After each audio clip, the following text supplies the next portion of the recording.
Hi, Gene Burnett from GeneBurnett.com. Hey, I thought today we'd play around a little bit with putting ward-off energy on dimmer switch. We've talked about this in a previous video, but we're going to just go a little bit further here. In Yang style in particular, they put a lot of energy and emphasis on ward-off energy, which is the circular boundary to your circle of strength. Inside here, this is me, this is mine, this is strong. I got all kinds of capacities in here. As I get further and further away, I get weaker, weaker, weaker, and weaker. So I need the ward-off energy is like a circular boundary that protects anything, protects the core of anything, whether it's the wall of a cell, or the skin of a rhinoceros, or in our case, just our frame. In this style, we like to put it on what I call a dimmer switch, so that you can have a lot of it, or you can have a very tiny amount of it. You can have the ward-off energy of a jellyfish, or you can have the ward-off energy of a rhinoceros, and everything in between. And we like to study that dimmer switch so that you can learn to dial in the appropriate amount of it for what you need to do.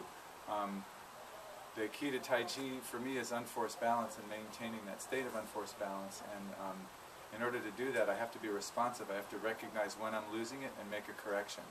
And when I'm losing it and making a correction. If I overcorrect, I have to correct back the other way. If I keep overcorrecting, I'm like a beginner on a tightrope wire, making big corrections. The masters on the wire make really tiny, tiny corrections. So I want to be responsive so I can dial in the proper amount of correction, or the proper amount, in this case, of ward-off energy. So I'm going to ask Neil to kind of push me around using just his fingers. So from here, he's just going to literally just use a finger to push me. I'm going to try to maintain my ward-off. In other words, even though it's just a finger, I'm not going to let him do that to me. I'm going to try to keep him away from my center. And notice too, ward-off energy down below, I'm not twisting in here. The circular quality of protection is everywhere, so my knees don't twist, or at least I hope they won't. So he's just going to push me with his fingers. And I'm just going to listen to that and try to direct it by suspending my joints and letting my waist be free and I'm letting him do it. I'm not trying to move myself away from him. He's doing the energy, and I'm pushing. And I'm going to have him gradually, slowly push with more and more force, moving from his fingertips to his palms, to the heel of his hands, to pushing with more and more and more force. And I'm just going to continually keep him at bay. There's going to be a point as his pushes get harder and harder where I'm going to have to apply a little more force back at him in my legs. I'm going to have to gradually bring my hands up to help as he pushes harder and harder and harder. And he's keeping contact with me most of the way, but he can break contact and kind of shove me as we get harder and harder. So he's pushing harder now, and I'm using what we call body ward-off, which is in here. I'm trying to steer him away from my center there. Now I'm going to start using my hands because he's pushing with more force. And he's going to start pushing more. I have to adjust my stance slightly to accommodate that. But I'm basically not going to let him budge me too much. I'm not fighting for it in a hard way, like that's the only thing I want is to not move. But as he pushes harder and harder, I'm going to have to use more and more and more of this to keep from getting pushed. Right, really hard. Now, see if you can gradually reduce that strength of that push.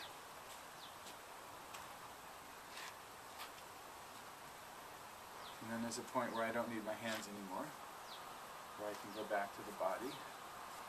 Just let it be like that. And then he's going to be back to eventually just using the fingertips again. Right? So if you play with this, maybe take that foot back.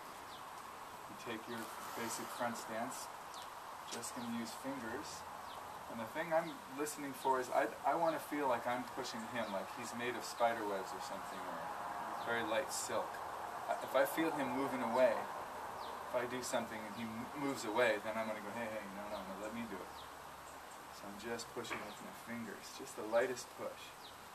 Then I'm going to gradually start using my fingertips more, like more than one finger. And I'm going to start using my palms. I'm going to start pushing a little bit more. Starting to work in towards the center a little bit more. And see his arms just gradually start to come into play. Nice. See, there's more and more needed as I'm applying more and more pressure. And I'm not trying to blast him or trick him, I'm just trying to add pressure. I could even have pressure with my leg here, and he'd have to push me out there. Right. Or I could come underneath and try to... Gradually I'm pushing pretty damn hard, and he's got a lot of stuff going on there. Yeah, that's it.